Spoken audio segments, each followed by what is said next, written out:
Welcome on board the Newstrack. I'm Rahul Kanwal. On the show this evening, we will bring you the big India Today Oxygen Roundtable, where we will look at every dimension of the biggest crisis facing India. You've got people in different parts of our country dying because they're not getting oxygen on time. What is the effort being made to ensure that we ramp up production? We look at the supply lines that are bringing in the oxygen to our cities, towns and villages, and we look at whether we've been adequately able to address the gap. Is the oxygen supply situation getting better or not? We'll try and dive deep into it on the Newstrack tonight. Oxygen, the lifesaver. Now the rarest commodity.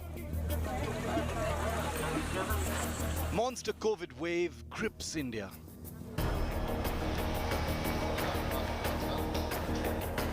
Oxygen shortage chokes our hospitals.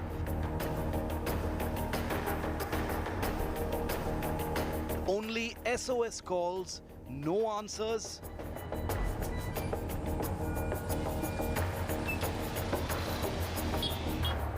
Industry experts offer the solutions. On the show tonight, I'm going to get you the India Today CII Oxygen Roundtable. But before that, I want to get you a ground report that looks at how our healthcare infrastructure is crumbling because COVID cases are rising and there's still a desperate wait for oxygen cylinders. A wartime effort has been started to ensure that oxygen is available to hospitals at the right time and the right place, but that process isn't in place just yet. Hospitals are still continuing to send out SOSs on social media. The smaller hospitals are even worse hit. Take a look at this report filed by my colleague Ankit Tyagi. The search for oxygen, everyone is on it. Hapless citizens, ambulances, hospitals, big hospitals. The one element that stands between life and death is still hard to come by in the national capital. Among the hardest hit are small nursing homes that don't have oxygen plants or liquid oxygen. They're dependent on cylinder oxygen supply. We have one ventilator, but however we are not able to give the ventilator to the patient for the only reason that the oxygen supply is very scarce. So all the time the ventilator is in use and it's not free, but the oxygen supply is, I think, is the major the challenge that we are facing. While doctors should be focusing on saving their patients, hospital owners are struggling and spending most of their time trying to procure this oxygen.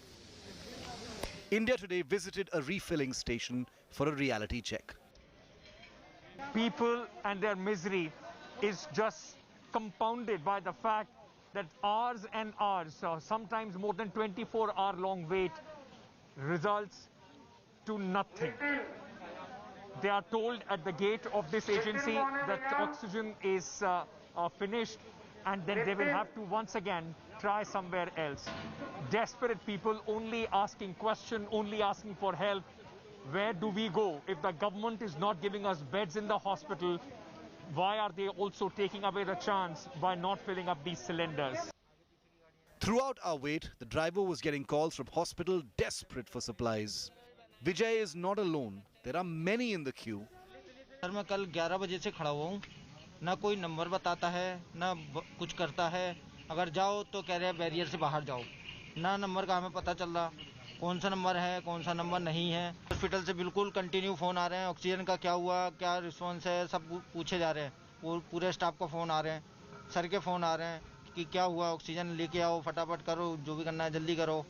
सब कुछ पूछे जा रहे हैं. And the wait is long and painful too, when you know many people's lives hinge on when you will be able to deliver. Luck finally smiles on Vijay. His rickety ambulance has got the call to refill oxygen. In a few hours, Vijay will be back at the hospital, supply restored for the day. But Vijay doesn't know if it will be as good as tomorrow. With Ankit Tyagi in Delhi, Bureau Report, India Today. So on the one side, you've got hospitals struggling to get oxygen. On the other side, you've got a massive effort being made by many big steel iron companies to send oxygen to the cities and towns where this required the most. My colleague Ashutosh Mishra went on board the Indian Railways Oxygen Express en route Bokaro in Jharkhand to try and get a sense of the effort being made to ensure that oxygen is made available to the hospitals where it's needed.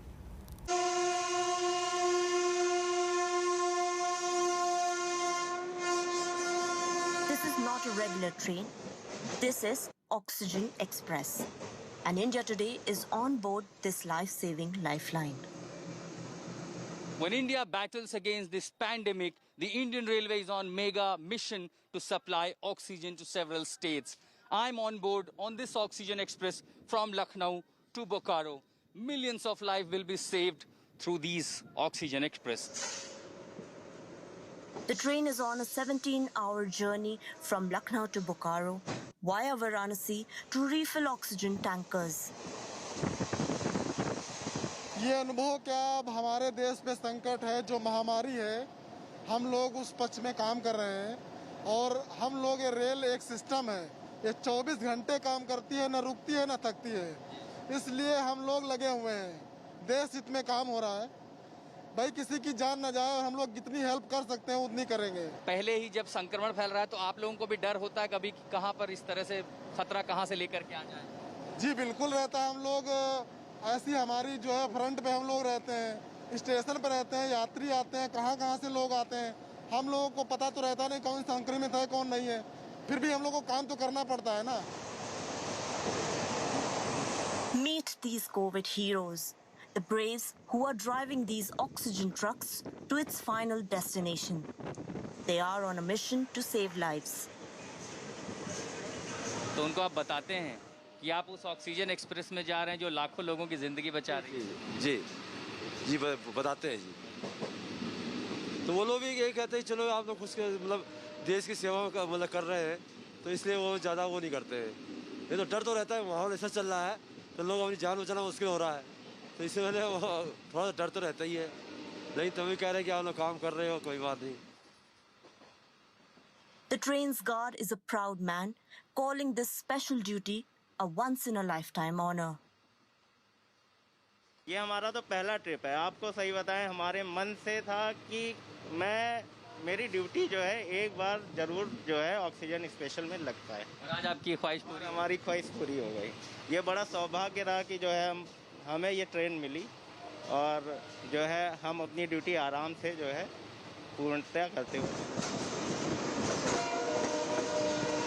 Security personnel on board this special express are ensuring that there is no delay or bottlenecks for this special mission. ये mission बहुत बड़ा है ये जो है एक मानवता के लिए मिशन है ये ऑक्सीजन जो हमारे लखनऊ में जो और आसपास के जनपदों में जो ऑक्सीजन खत्म हो रही है उस ऑक्सीजन की पूर्ति के लिए ये मिशन चलाया जा रहा है। जीवन में आपको अपनी ड्यूटी में ये हिस्सा कितना याद रहेगा कि आप ऑक्सीजन एक्सप्रेस की हिफाजत के लिए गए थे और आप लोगों के लिए ऑक्सीजन लेकर के आए थे? जीवन में तो यह हिस्सा हमेशा याद रहेगा कि एक समय था कि हम लोगों की जो है भलाई के लिए या मानवता के लिए जो है हम ऑक्सीजन एक्सप्रेस लेके गए थे और वहाँ से सकुशल लेके आए। The train reaches Varanasi junction on its way to Bokaro, but the mission continues to ensure people are not gasping for breath. 7 hours long journey on this oxygen express. I now deboard this train at Varanasi junction. The journey of this express will continue where the giant tankers will be taken to Bokaro at the refill plant, which will carry the liquid oxygen, which will save many lives who are battling against this COVID pandemic. Bringing you this ground report from onboard Oxygen Express between Lucknow to Varanasi with Sanjay Kumar. This is Ashutosh Mishra reporting for India Today. So the claim that's being made by the government is that there is adequate oxygen supply and now there is transportation of that oxygen from the areas where the oxygen is being produced to hospitals where the oxygen is required. But is the entire supply chain now working adequately? Because remember, Indians at this moment are literally struggling to get oxygen, especially those who are in dire need after having been infected by the COVID virus. Joining me on this India Today CII Oxygen Roundtable, I want to welcome Sheshagri Rao, Joint Managing Director of JSW Steel. Remember, a lot of the companies are now using their production capacities on a war footing to try and meet the need to supply oxygen. Ranjan Dhar is with ArcelorMittal Nippon Steel India. Chanakya Chaudhary is with Tata Steel. Dr. Shubman Singh is with the Max Healthcare Governing Board. We've got Anil Rajput, member of the Corporate Management Committee at ITC. And for a political perspective on whether the supplies are now beginning to fall into place, representing the union government, its spokesperson, Dr. Sambit Patra. And for a perspective from the Aam Aadmi Party government, we have Raghav Chadha. So let me go across first and foremost to Ranjan Dhar and get his sense of the capacity that's being that's been mobilized in this wartime effort to ensure that adequate oxygen is produced and then supplied. Can you give us a sense of what you're doing at ArcelorMittal Nippon Steel and how this is going in your view? Yeah, thank you, Rahul. And first of all, our deepest condolences for Rohit Sardana today. It is really painful for what is happening all across, but our deepest condolences from ArcelorMittal Nippon Steel. As far as oxygen is concerned, we have to understand that we are talking about, first and foremost, because there are a lot of misconception and misinformation, we are talking about the liquid oxygen for medical use.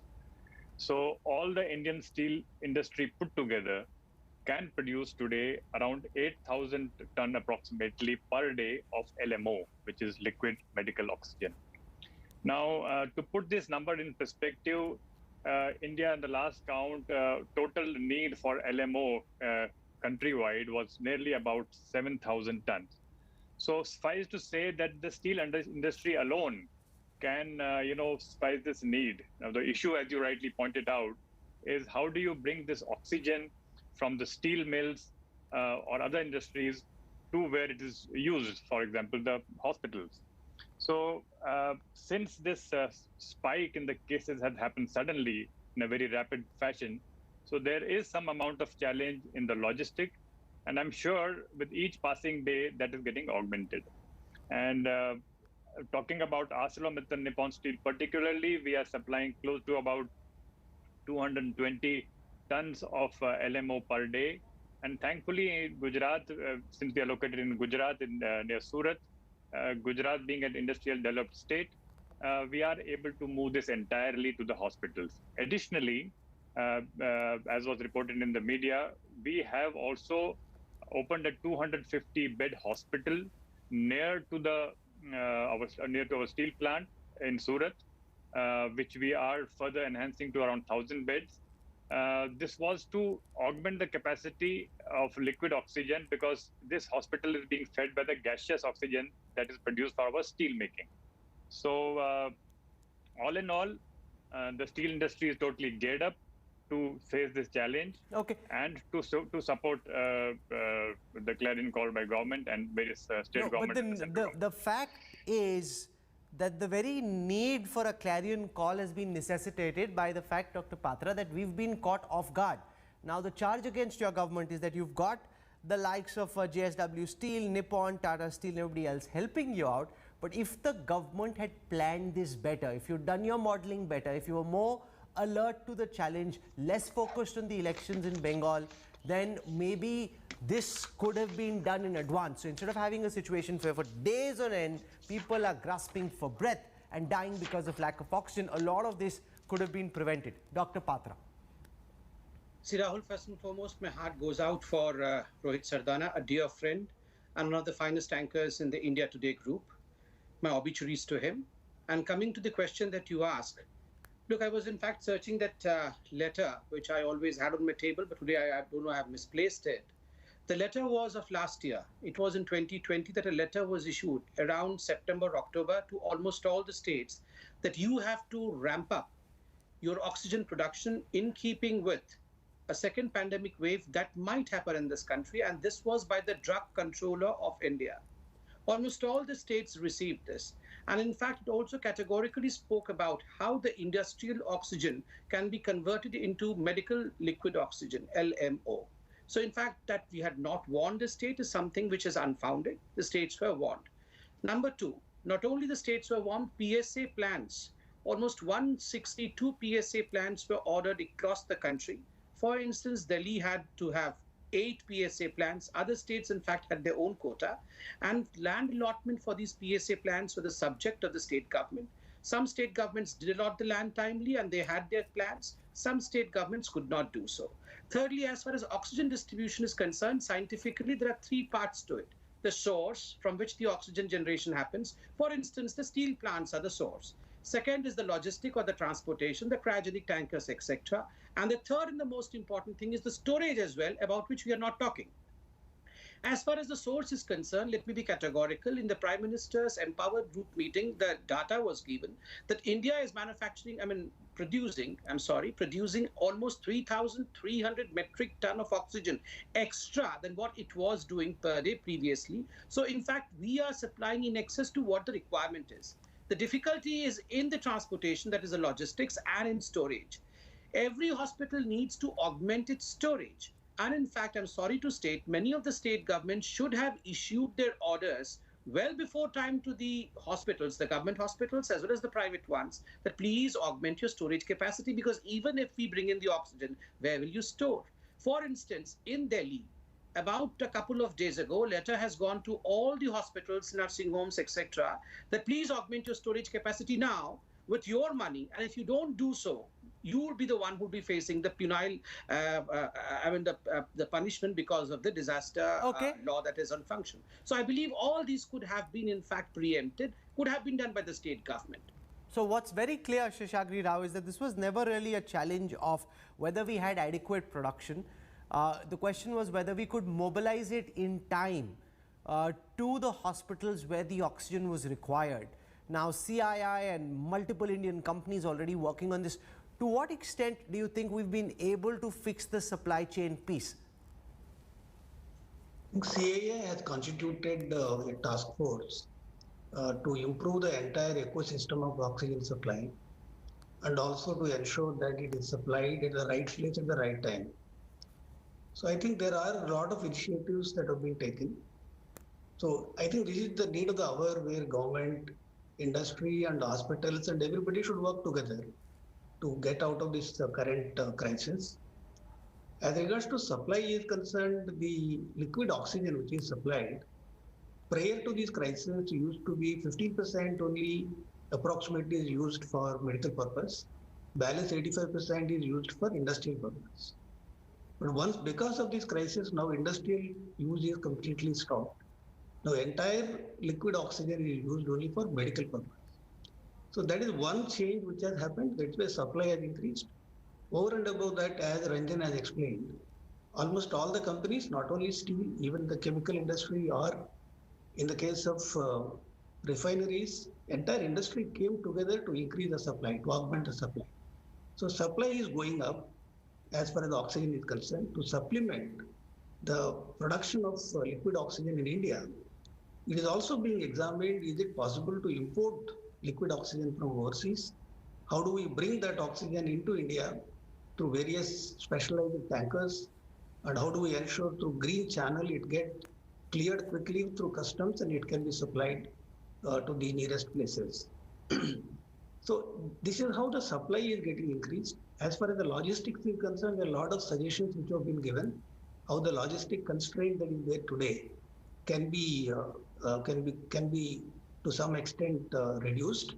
For instance, the tankers which are there today for supply of oxygen, how do we convert or how do we increase the number of tankers which is now being carrying the liquid nitrogen or liquid argon? How do we convert those tankers into liquid oxygen tankers?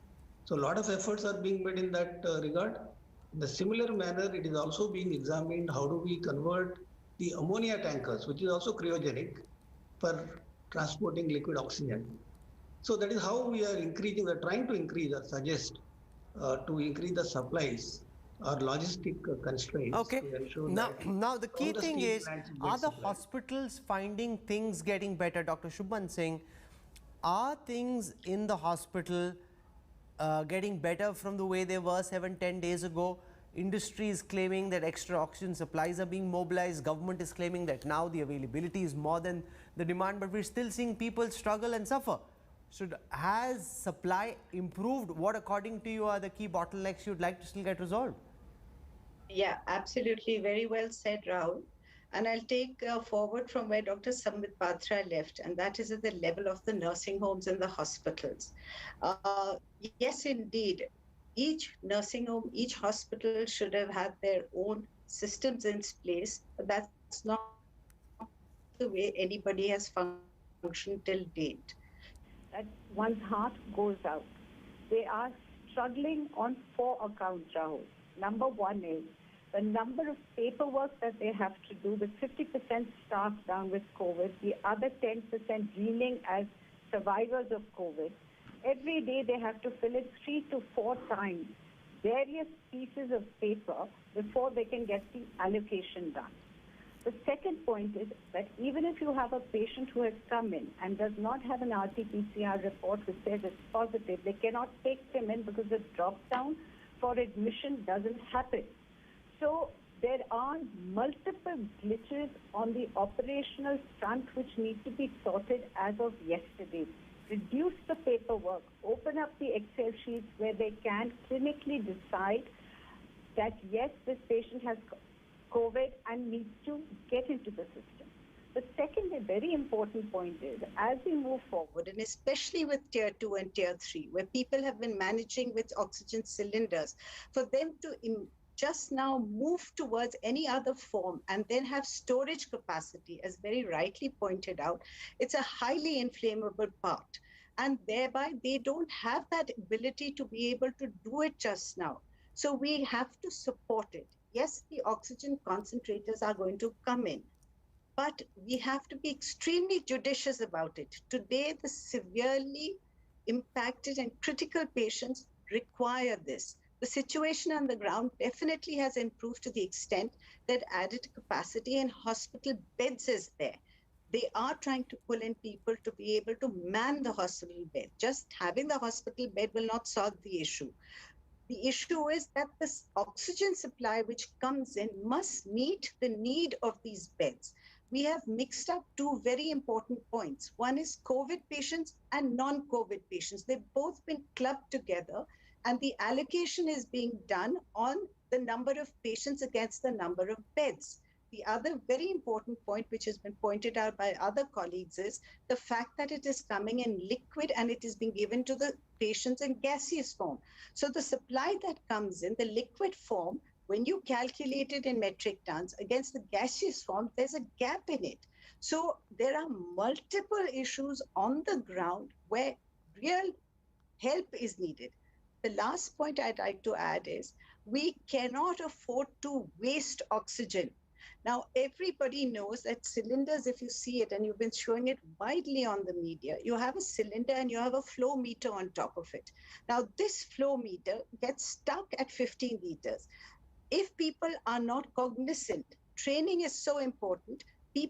Patients get anxious. They want more and more oxygen to go. That does not help. Right? You need a particular defined amount for a moderate patient. You need a defined amount for a critical patient. But the needle is moved like this. It's stuck at 15 liters. The patient would be getting 30 to 40 liters, and it's a total waste of it. So there are multiple issues so you've set out in some which of the we key need issues, to solve it. and we'll try and work on this roundtable to see if we can resolve some of those, or at least have a conversation around some of them. Before that, Raghav Chadda, the government saying again and again that private industry is being mobilized, the railways are being used, the Air Force, the Army, and that oxygen is now available to governments. And in court and elsewhere, the point being made is it's state governments such as yours which aren't being able to ensure the last mile connectivity to take it from the suppliers, give it to the hospitals in a real-time basis, that you're mismanaging the last mile. Well, Rahul, I have absolutely no intention of getting into a political slugfest with my friend Samit Patra, but Of course, he, in a very clever way, tried to put the entire blame on the state government and essentially abdicate the centre's responsibility, which is not just unfortunate, but perhaps even inhuman. In fact, the Honorable Supreme Court today said, and I quote, and they said this to the central government. They remarked and said that as a national authority, which has a responsibility to the national capital, you are answerable. The central government today was pulled up by the Honorable Supreme Court on the following grounds. Number one, what has been allocated to us as oxygen is a mere paper allocation. We demanded roughly 700 metric tons of oxygen. We were allocated initially 378, then it was revised to 490 metric ton. But even the paper allocation of 490 metric ton is not actually being received in Delhi. What is being received is close to 350, 360, on a good day 380 metric ton. So there is a big shortfall between what is being delivered and what is being allocated.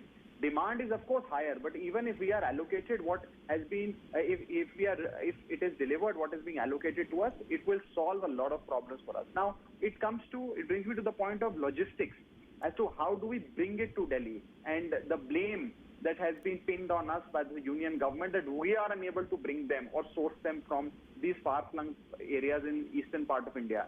Now, the Delhi High Court in no uncertain terms said this, Rahul, that Delhi is not an industry state. We don't have oxygen producing plants in Delhi. We don't have cryogenic tankers flying on the streets of Delhi. And therefore, it is the responsibility of the center to bring this oxygen in cryogenic tanks and leave it at the doorstep of Delhi for distribution. The intrastate distribution within Delhi is the subject of the government of Delhi at the administration of Delhi. But to bring it to the doorstep of Delhi is the responsibility of the union government. Now, I wish to work closely with the union government. I hope that the differences between the state and the center get resolved. A lot of meeting between our bureaucrats and the Ministry of Home Affairs are going on. We are hopeful that all these differences will be ironed out. But let me point out one very important fact to you, which was brought to our notice yesterday in court, which is, and it will surprise you, Rahul, which is that of the 18 states that demanded a particular oxygen allocation from the union government, out of 18 states, 17 of them were given what they had asked for, and in cases of some states, even more than what they had asked for. It is only in case of Delhi that we were not even given 50% of the total demand of oxygen in Delhi. Now let Sambit Patra respond to this, because this is very, very disconcerting, because people don't care whether Kejriwal is in charge of the BJP government is. They want to ensure that their loved ones don't die. And because of your politics and your effort to try and show the Kejriwal government down, if people are dying, Sambit Patra, that's not okay. Respond to the charge leveled by the Aam Aadmi Party government that the centre is choking Delhi for oxygen by giving only half the supply they actually need. First and foremost, as far as 480 metric ton is concerned, Mr. Arvind Kejriwal himself on camera thanked the central government for the allocation. So to say that the central government is not doing what it has said is absolutely wrong. Now, since I would not like myself to be drawn into politics, so what I would do is I would read out from the quotations of the Delhi High Court as to their observations in regards to Delhi government and supply of oxygen. First quote. The court says the oxygen supply has primarily been affected due to the non-arrangement of cryogenic tanks by GNCTD, that is the Delhi government. Second, and extremely important, quote, every state is arranging its own tankers. If you are not having your own tankers, please arrange them. You will have to do it. Get in touch with the central government officers. We are not here to facilitate contact between the officers. Thirdly, and very importantly, the problem is you think allocation is done, so everything will be served at your doorstep. I quote this again because my good friend Raghav Chadha mentioned doorstep. The court says, and I quote, the problem is you think allocation is done, so everything will be served at your doorsteps, but that's not how it works. After allocation, you have to make every effort for the tankers to collect the oxygen. And then the court goes ahead to say, and I don't want to quote it over here because it will take a lot of time, but I'll still do that. The central government informs us that the GNCTD has not arranged the same. Mr. Mehra says that Delhi is not an industrial state, so does not have cryogenic tanks. It has been said over here, and we repeat, that other non-industrial states have made their own arrangements. So Delhi too must. Okay, so Just let me put that question to Chanakya Chaudhary at Tata Steel about whether, one second sir, whether you're hearing these complaints, because a lot of the hospitals I'm speaking to are saying they're having issues in the transportation of these tankers, that they're being hijacked or waylaid on the way, that oxygen is being pilfered, that the whole process is not well managed. Is that what you're picking up as well? Yeah, thanks for asking me. But I don't. I think the scenario that we have seen as an industry and as a company for the last week or so, or maybe a little more than that, and I think my colleagues from JSW and M&S and others have spoken. The delivery systems have improved, and I'll just mention how they are. There are a lot of new capacity of tankers which are getting added. A lot of them are getting imported. As we speak, there are rail movements of tankers. There is Indian Air Force, which is taking the empties from different parts of the states into very close airstrips next to the or very close to the steel plants and other operating oxygen plants. So I think the overall logistics, we have seen improvement, and that's how when we see the draw of liquid oxygen from different plants, whether it's our steel plants in Jamshedpur, Kalinganagar, Angul, or the Steel Authority steel plants across various locations, or JSW in Gujarat, M&S, the draw of liquid oxygen has gone up in the last 7 to 10 days only because the number of tankers availability has improved. So I think that's improved, but the only challenge is that the last mile connectivity, which was being mentioned a short while ago, that yes, it reaches the state. From that, reaching the point where it is actually to be consumed, that's one challenge. The second is the allocations are being done. However, the total supply reaching on a daily basis at that destination has still not reached in all the states. In some states, surely, but in all the states, it's not reaching to that quantity. And that is what I hope in the coming few days will improve and reach those capacities as well. No, so Anil Rajput, what according to you are the solutions to try and fix this last mile connectivity? Because having the oxygen coming in from places like Chhattisgarh or Orissa or West Bengal is of no use unless we can ensure that it's available to the man who's gasping for breath, who needs that oxygen and has it available when he needs it. Well, I think once supply will improve, well, hospitals will be able to handle this situation because they have the experience past to deal with this. Right now, the problem was that oxygen was not moving from the back end to the front end. Medical oxygen was in short supply. So I think several steps have been taken by the government, and the results will be there for all of us to see shortly. Shubman Singh, do you want to explain, ma'am, what according to you are the solutions to some of the questions that you raised? You raised a whole host of issues about admitting patients, about the manner in which the oxygen was coming, about last mile supplies. How do you think, what do you believe the likes of Sambit Patra, Raghav Chadda and others in government need to do to try and resolve some of the issues you red flagged? So I'll stick to, Rahul, the last mile connectivity to the hospitals, right?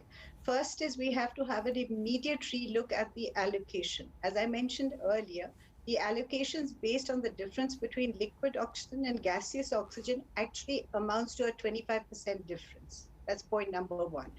Point number two is that when the allocation is done, nobody is looking at the non-COVID patients at all. That has to be factored in. So if we are able to have a proper war room kind of facility where the allocation of the oxygen is done appropriately, and not only oxygen, my biggest fear is with the spate of oxygen concentrators which are going to flood the market. And unfortunately, unsuspecting people are going to go about buying smaller oxygen concentrators, which are actually not needed. They are meant for people with chronic obstructive diseases. For the purpose of COVID, we need to have 10 to 15 between 10 and 20 kilogram oxygen concentrators which are needed. Those are the ones that need to go out to the RWAs. So a kind of a centralized system which not only looks at the supply of oxygen, but the supply of drugs, the supply of manpower. Even today, we are sitting only on the second wave, and we still haven't reached the peak of the second wave, Rahul. We will be having a third wave, according to epidemiologists coming. My biggest concern is that beds are being made, equipment will come in, so the supply of pharmacy will come in. We will not have people to be able to take care of this. So okay. unless we Raghav have Chadha, do you want to respond to this, that there has to be better use of technology? Some of the people I was speaking to said there has to be the kind of infrastructure or the capabilities that a FedEx or a DHL or an Amazon have, where you're mapping from the point that the tanker leaves Bokaro or wherever the tanker is leaving from in East India, mapping all the way where the tanker reaches the hospital to ensure that there is no pilferage or black marketing happening on the side, that there isn't enough technology powering this. Mr. Chadha. No, you're absolutely right, and all this to the best of being done. In fact, the tanker when it departs point A, that is the production point, and until it reaches the hospital where the LMO needs to be transferred, that entire journey is being monitored by a senior most officer sitting in the government of Delhi. In fact, we have deputed our own officers in each of those tankers and trucks, so that a green corridor for such tankers is ensured and precious lives can be saved, and no life is lost merely because a tanker was running late by 30 minutes.